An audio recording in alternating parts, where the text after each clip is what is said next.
these officers got here well after the fact because of the, geography basically of where this guy ran from. So you only have the airship 2 overhead, minutes which, earlier. they did a great job of keeping him. And, as Desmond mentioned, they're very lucky they were able to have the benefit of 2 helicopters in this situation because that's not common. It's not common that there are 2 helicopters over a pursuit. They just, happen to have the resource of a sheriff's helicopter who could stay with the car while LAPD came to the scene. Yeah, with extra eyes. I mean, that's so crucial. And I think it's an important time to tell, viewers, if you happen to be living inside this building.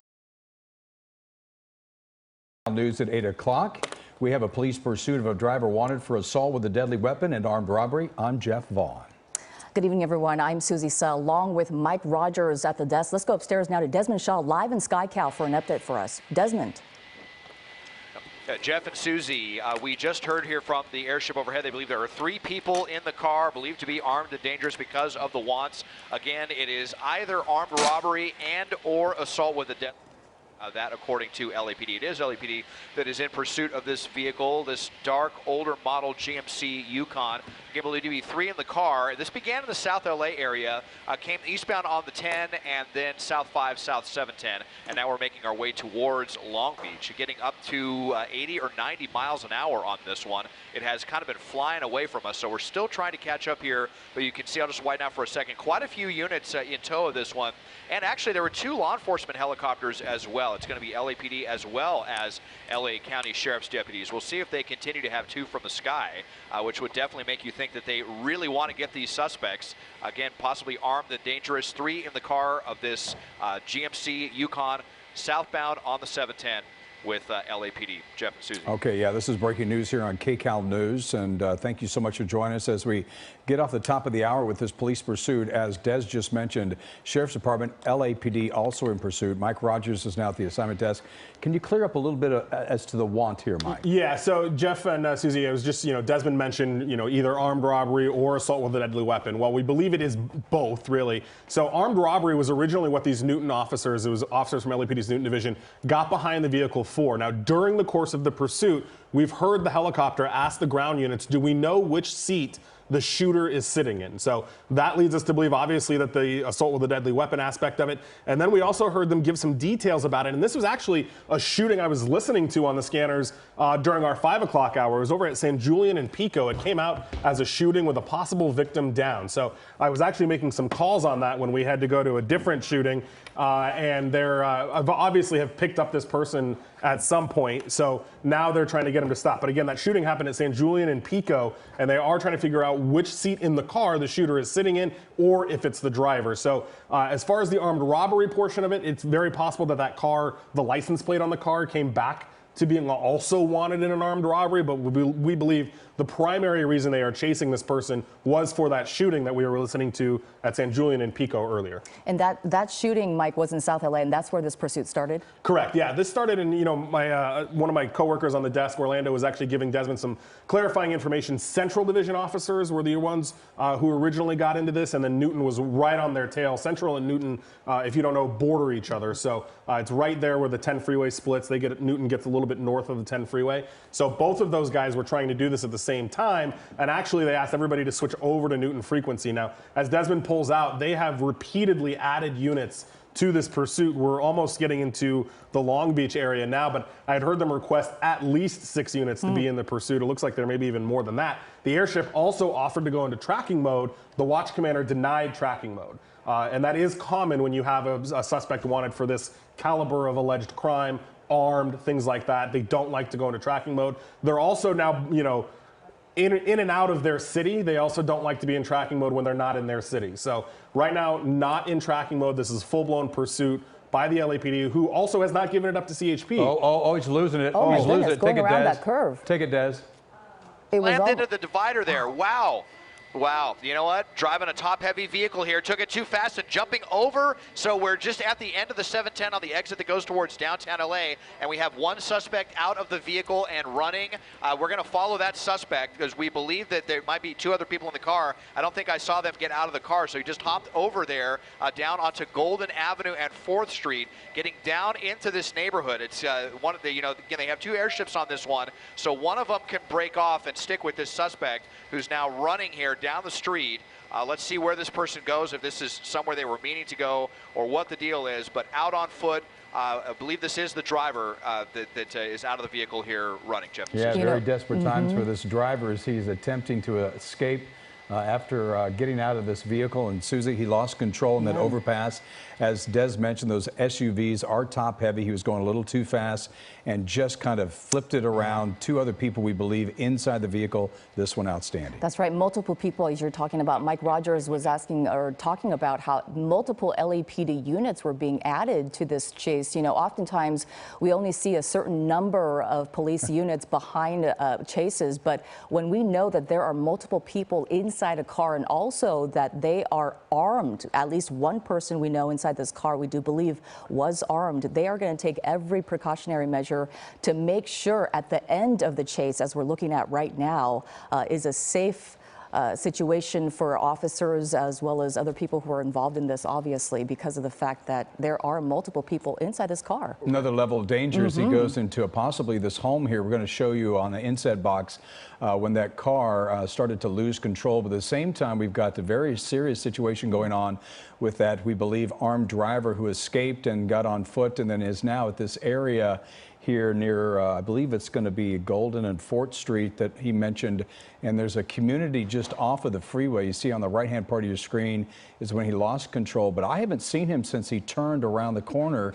And we couldn't see him from the vantage point of the helicopter, but that would be a very dangerous situation, Susie, if he, we think, is armed with a gun, could get inside one of those apartments or one of those buildings. With the gun, you know, like you were saying. And Desmond, can we see from your shot, I know you've been kind of focusing on this apartment building where one of the suspects fled to, but have you been able to see whether the ground units have been able to make any other arrests from that car?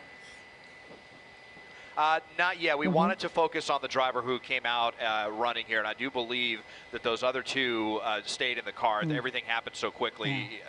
I think they just decided to surrender. We'll have to verify that later, but we wanted to try to stay with this suspect. Last we saw in this area was underneath that awning. It took us a while to get around because LAPD's helicopter may have seen them come through the shot. They are on this one, so I believe they know where the suspect is. Does that go down below the ground?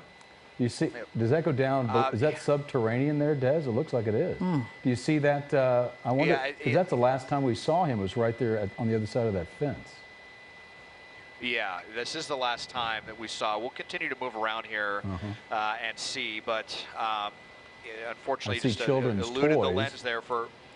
Yep. Yeah. You know, and someone out here wanting, what is the commotion? I think the suspect saw us looking at him, and then that really panicked him and got underneath this awning. And unfortunately, just trying to navigate with the other air traffic up here, he had a couple of seconds to get away. So we will see. Not seeing any ground units yet on this one either. But you see LAPD's helicopter. I think they feel pretty good about him being somewhere right here in this area. So it's just unclear if they went inside one of the. He would have had enough time if he went over that fence and up the staircase.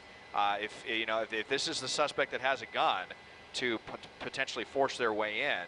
We're just not sure how this all developed there when he was away from the lens there for a couple of seconds. Yeah, I wonder, Mike, do you hear any chatter about what has happened so far? Yeah, so right now the officers are actually having trouble getting to the location because if you remember, he jumped off the side of the overpass there. So he had the benefit of being able to kind of take a direct path. This is actually Long Beach PD. This is not even LAPD. This is Long Beach PD. Those LAPD units, I'm listening to the airship, are still trying to get to this building. They're trying to get off the freeway to get around here to get to him. So, pretty behind the curve, unfortunately, as far as catching up with him. And it was just a convenient spot for those guys to be able to wreck that car. But now you see Long Beach PD showing up in force as well. Like Des mentioned, Sheriff's helicopter, and this is our first LAPD unit. That's from Central Division, now showing up as well. So we'll see. The airship was like, we're gonna keep an eye on this building, and they're gonna try to set up a perimeter, but it didn't. Is that him on the balcony there, Des? Straight in? Well, there's somebody up there. I thought it was a resident. We saw somebody down below there. He was dressed in all black, and he looked pretty tired when he came around that corner there. What do you think, Susan? Yeah, it's hard to tell. There's so many people out there right now. It's hard to tell whether these are people involved in the pursuit or perhaps just looky-looing. I don't know if people maybe saw what was happening out there. It looks like that person getting into a car. Well, they're trying. Are they trying to indicate to police, Des? Yeah, it's hard to tell here.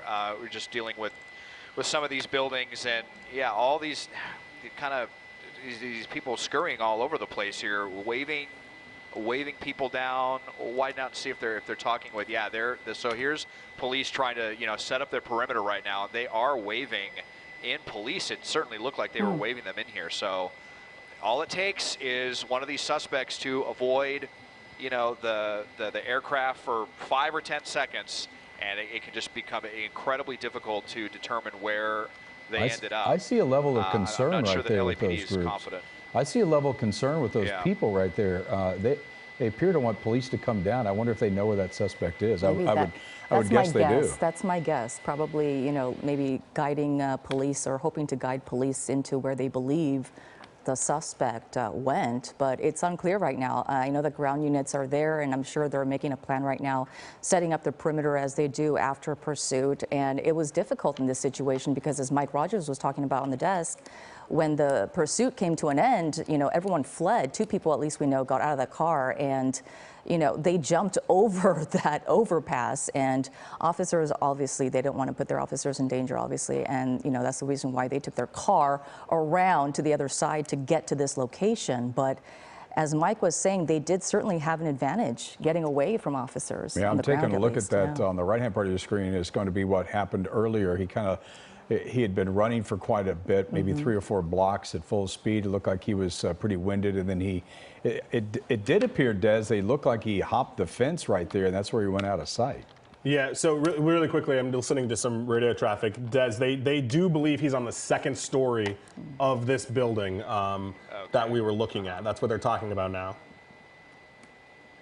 Yeah, that makes sense.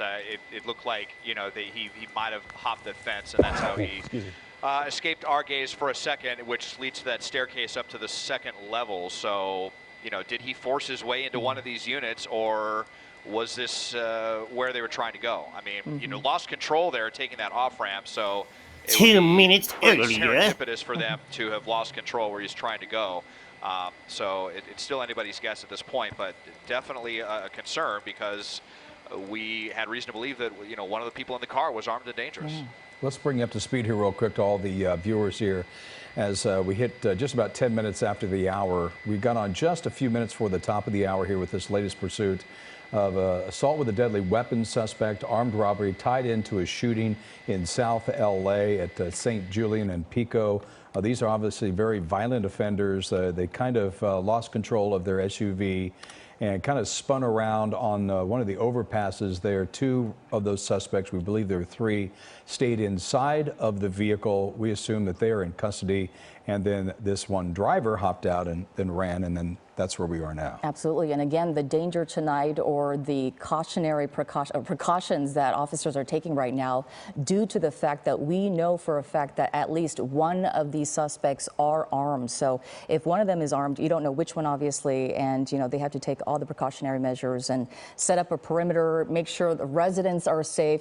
Right now the big concern is obviously this building, who lives inside here, and if one of those suspects force their way into one of these units and maybe had a gun and scared one of the residents there and said, I'm going to stay here, and maybe hold them hostage. We don't know at this point. It could be a hostage situation. It could be a situation like that, which we have also seen.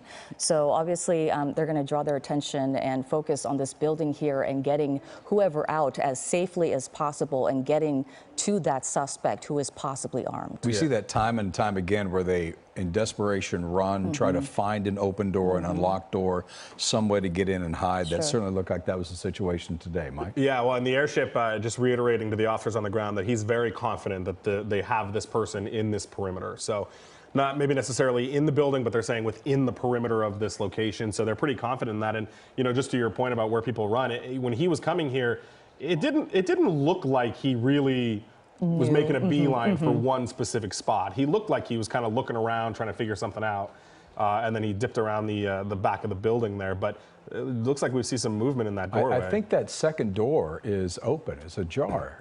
It doesn't look like it. It looked like someone was there. So, Des, what do you see? Do you see any activity at all on the 2nd level? I do see someone. It looks like a pair of legs, but it looks like someone wearing shorts. And I'm pretty sure, if I recall, the suspect was wearing pants. He was all black, yeah. Right. Had jeans, so all black. Yeah. So, but now the door is closing. There was someone on the bottom story that didn't have a shirt on who came out initially, but was wondering what all the ruckus was about.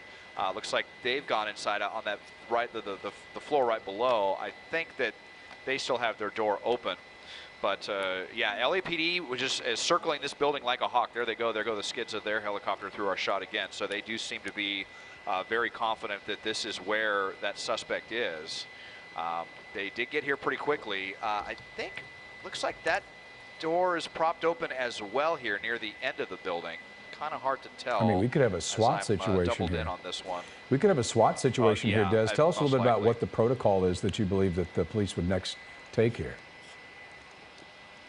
Well, I mean, they're probably not going to want to go door to door. I mean, it sounds like they think he's on the second story, and if that's what they believe, then they may eventually come to some of the bottom floors and try to tell people to get out. Mm-hmm. But then, you know, again, if they think that this person has a gun, it just makes things very confident, or rather complicated, I should say. They may just tell residents to shelter in place, and you know, if it is going to be a SWAT situation, then this could be an hours-long process.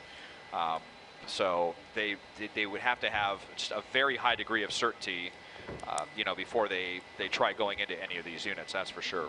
You know, we were talking about how there was a shooting involved in all of this before. We know little about that shooting, but as Mike Rogers at the desk was telling us, the shooting happened at St. Julian and Pico in South LA with a possible victim down. So if officers have that information, obviously they know that this person or people are capable of harming someone else with that weapon. And of course, the big concern tonight, Mike, being this building and what could happen inside that building. Right, and I did hear them ask to hold the crime scene at St. Julian and Pico, so they're still with that. I'm also listening to Long Beach PD coordinating this with LAPD, but I want to point out, and Des, I don't know if it's just, you know, incidental where they ended up, but the corner of that building, it looks like now that the sun's starting to go down a little bit to the left, it looks like they've got their floodlights pointed at that top unit. I was looking at some of those police cars, so I don't know if they have, you know, exact reason to believe that they're in that spot or if they're just pointing it at the building in general, but I did notice that there looks like there's some lights up there. Now, you also have to remember, we're now in a different city, so if this does turn into a SWAT situation or a SWAT call-out,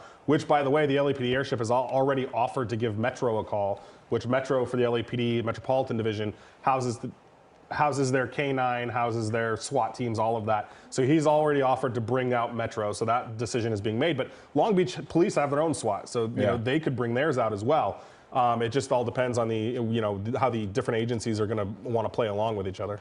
We have 3 scenes. I mean, think about the work that is ahead for all these officers. We have the shooting at St. Julian and Pico, that's in South LA. We have the crash site, which is not too far from what you're looking at here. That's where those 2 suspects, we believe, are in custody. That 3rd suspect got out, and this is where he's holed up here in Long Beach now. So we have 3 different separate, as we take a look here, panning back to where this accident occurred. Des, they're at least letting some traffic through that. It's an overpass. I thought that'd be shut down, but they're at least getting people over it, aren't they?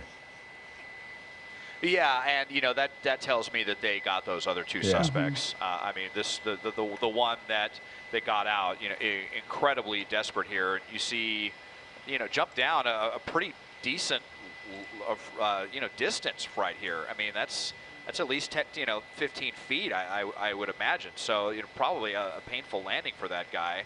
And they came running all the way down here to where we now have the perimeter set up at this small apartment building.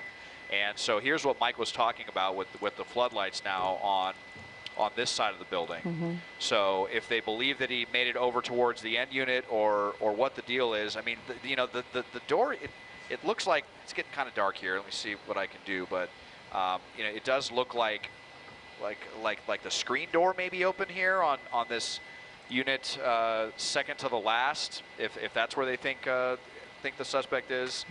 It's yeah, this is probably going to turn into a long, drawn-out situation, I'm guessing, at this point. Boy, if that was where he jumped off there, Susie, from that 10 or 12-foot wall, that was just adrenaline, and he might be injured. And I couldn't believe when you take a look at this as he's panning back to the crash site where he jumped off of and then ran for another, looks like 2.5 blocks. That's a pretty good jump. It is. And I was thinking the same thing, and I thought it was lower than that, but Me when too. Desmond gives us that picture, my goodness, it's pretty high, isn't it?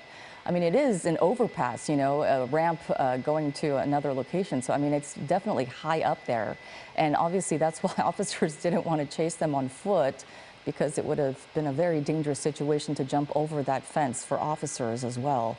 But just incredible to see this. But right now, as we're talking about this building being the focal point here of this investigation right now, you know, we're meeting all the criteria for an LAPD SWAT situation here. We have an armed, barricaded suspect inside a building. We have possibly a lot of, you know, tenants or residents inside this building as well, you know, causing a dangerous situation, which could be a very dangerous situation for the residents who live here, who may or may not know what's happening around them.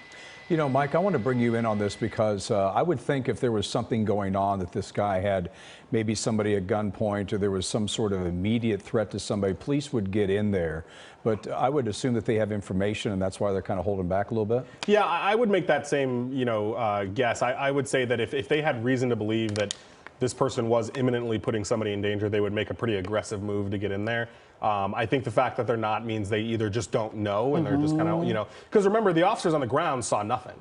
You know, these officers got here well after the fact because of the, you know, geography basically of where this guy ran from. So you only have the airship overhead, which, you know, they did a great job of keeping him. And, you know, as Desmond mentioned, they're very lucky they were able to have the benefit of 2 helicopters in this situation, because that's not common. It's not common that there are 2 helicopters over a pursuit. They just, you know, happened to have the resource of a sheriff's helicopter who could stay with the car while LAPD came to the scene. Yeah, with extra eyes. I mean, that's so crucial. And I think it's an important time to tell, you know, viewers, if you happen to be living inside this building, or if you are in this building or near this building, and you happen to make any observations of the suspect, then please call 911 right away. I'm sure that's what police would advise.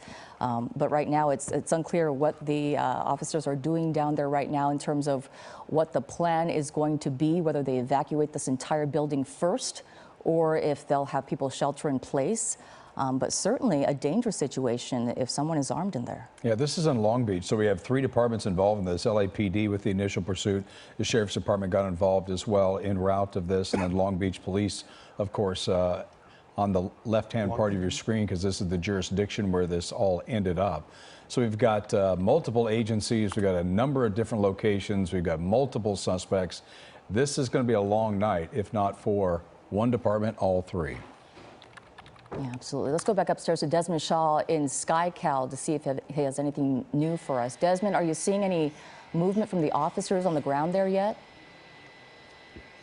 No, not at all. They're out with weapons drawn, and this is, you know, probably a stance that they're going to be in for some time. You know, if this is going to evolve into a SWAT situation, which it certainly seems like it's going to. LA County Sheriff's Deputy's helicopter has left the scene, so it's now just LAPD's helicopter that is over this, and we'll see how, if they're going to be sticking around this one for, well, for the duration. Now here's someone peeking around, and again, this is where we saw someone that didn't have a shirt on come out and was just kind of initially wondering what was going on with their apartment building. But you know, in that time that we didn't see when we last saw the suspect right over here up against the fence, you have to wonder, because, you know, this door was already open, if they went inside that unit right here. It's kind of, you know, we've got at least 4, possibly 8. I think we have 8 apartments here. Look at these doors right next to each other,